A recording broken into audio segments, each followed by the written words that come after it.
Getting you some big breaking news coming in. Election Commission has filed an affidavit in Supreme Court that has stated the following. The EC has written that no eligible voter in Bihar will be removed from the electoral rolls published on August 1st without prior notice to the individual, an opportunity to be heard and a reasoned order. The body assured that all efforts are being made to include every eligible voter in the final list, with strict instructions issued to prevent wrongful deletions during the ongoing SIR. The affidavit comes after the Association for Democratic Reforms alleged wrongful exclusion of 65 eligible voters. So back-to-back updates coming in here on Republic TV, viewers.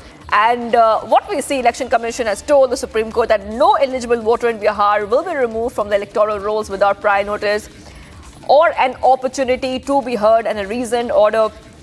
And this is coming in as we see that huge updates are coming in terms of the SIR. EC has also gone ahead and said will not remove voters without notice. Let's go straight across to my colleague Ridham joining us. Yes, Ridham, if you could just take our viewers, and we have Aditya as well, but Ridham is our legal editor and will put the story in perspective. Yes, Ridham, why is this significant?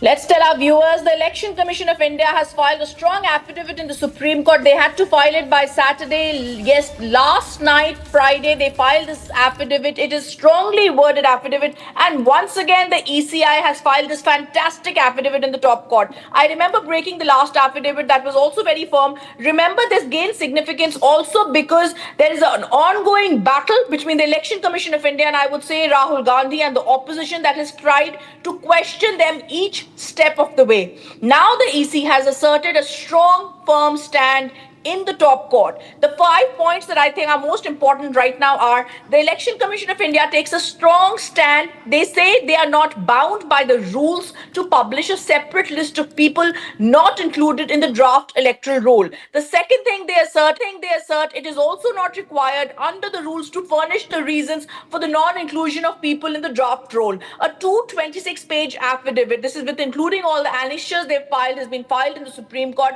They state it is shared with political parties the booth level list of individuals whose enumeration forms were not received. That means all the political parties have also been informed. The ECI is trying to assert the clarity with which it has worked when it says it is shared with political parties the booth level list of individuals whose enumeration forms were not received. The Election Commission of India says people not included in the draft have the option of submitting a declaration for inclusion. They can't get more clear than this. So when questions are being raised by the opposition about people not being included and about people not there, the ECI says if you're not included, then please submit a declaration for inclusion, and if it's fine, you shall also be included. The ECI continues to say it is independent. The ECI also opposed the application filed by the Associated Democratic Rights, the organization that has the petitioner in the case that is seeking the publication of the list of people not included in the draft roll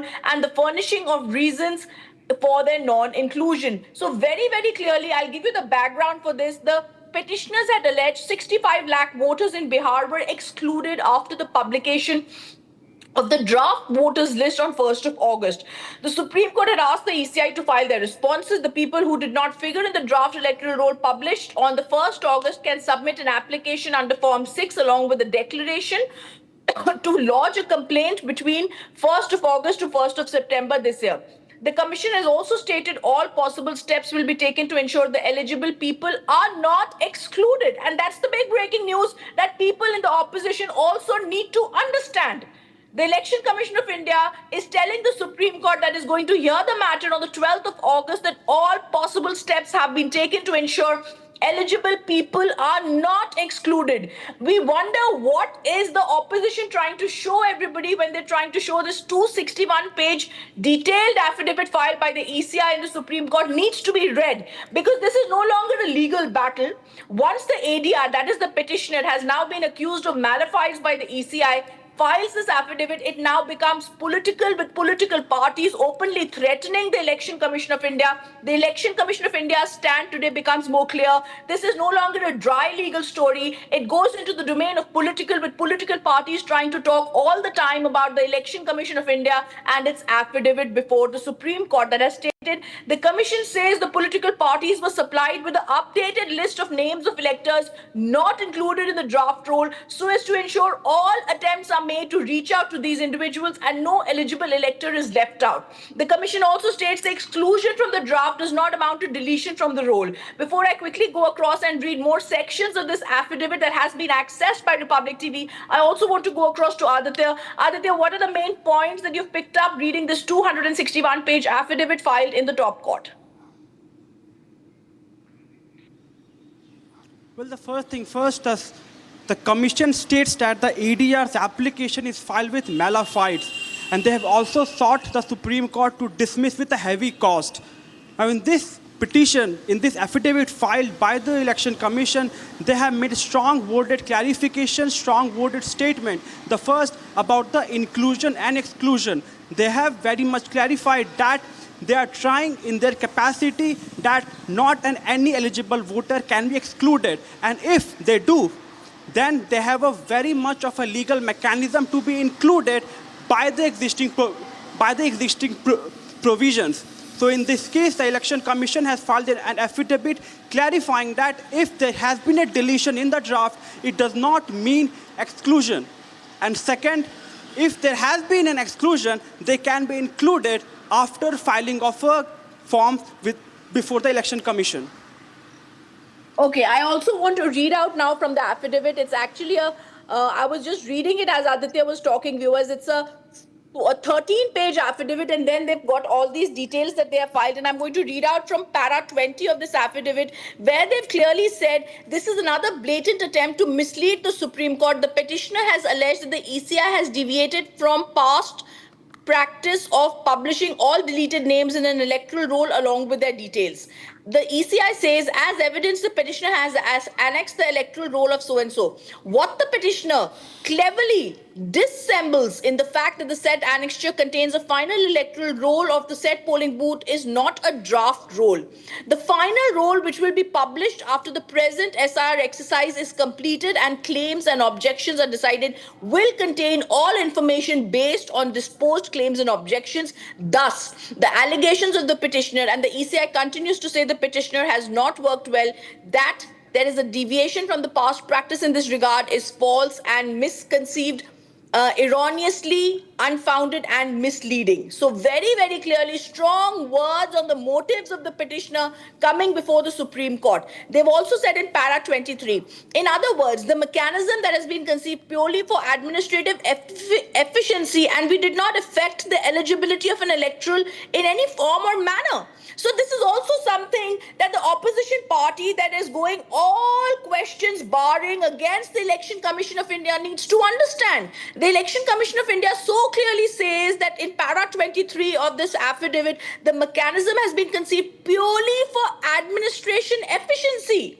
We wonder why the parliament has been stalled for this. We also wonder why it's become opposite. This is also becoming a big issue in Bihar.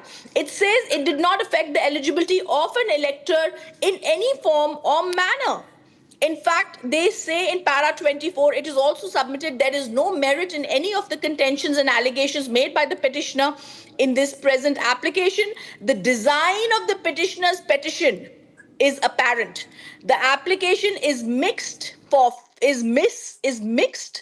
mired in false and erroneous statements that is couched within deliberate attempts to mislead the Supreme Court. Very strong words against the associated democratic rights. The petitioner in the case where they say it is mired in false and erroneous statements that is couched within deliberate attempts to mislead the Supreme Court.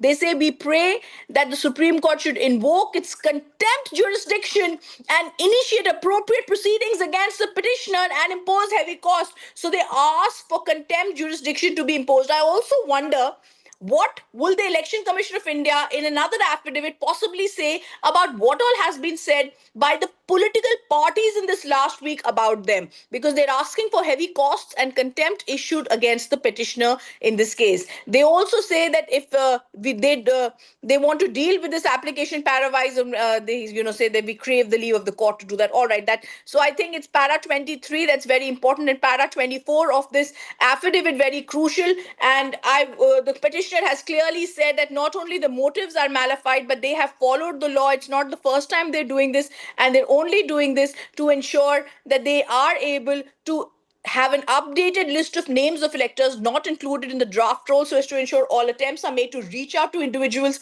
and no individual elector is left out. The exclusion from draft roll does not amount to a deletion from the final roll. That's right, Ridham. Ridham, this is huge, and before I let you go, I also want to tell our viewers, and if you could help our viewers understand that what EC has said, and this is basically talking about transparency. This is about transparency as well, because we've seen that SIR has been quite controversial. We have seen how the opposition has been going hammer and tongs against the SIR. Ridham.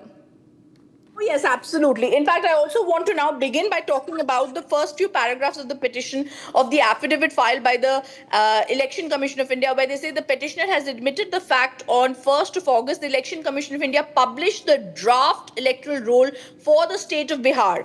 Further, they say the petitioner also admitted the list of approximately 65 lakh elections whose names have not been included in the draft roll has been shared with a few political parties. Thus, they say it is the petitioner's own case that the list of deleted names have been shared with the political parties whom the petitioner can reach out to gather the said list. However, they say if this list of 65 lakh voters has been shared with political parties, what wrong have they really done? They go on to say, however, if the petitioner was really not coming with malified hands before the Supreme Court, the petitioner could reach out to these political parties. The petitioner alerts this list does not contain the reasons for the non-submission of the enumeration forms. It is submitted that the aforesaid assertion is patently false and erroneous. I think it's a fantastic affidavit, because on each paragraph, they have gone into great detail in saying that the petitioner is working with motives, the petitioner is erroneous, the petitioner is misleading the Supreme Court.